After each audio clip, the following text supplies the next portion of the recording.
I was finally able to find 3 matching planters for my outdoor space, and I wanted to put them on each column of my garage to kind of visually fill up this big column space.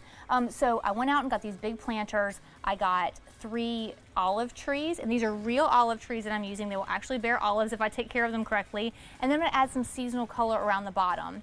Now, a lot of people might think that this is a really large container, but I feel like this is the minimum size that I would need to contain a small tree like this.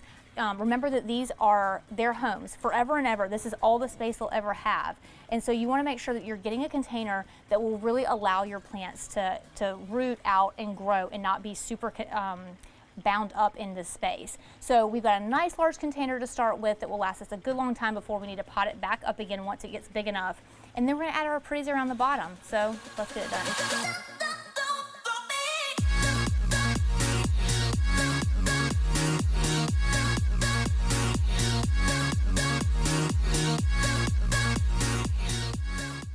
As you can see, this is a super simple arrangement. We have our olive tree, which gives us that visual height that we were looking for, and then we've got the color beneath that kind of draws our eye down to the container.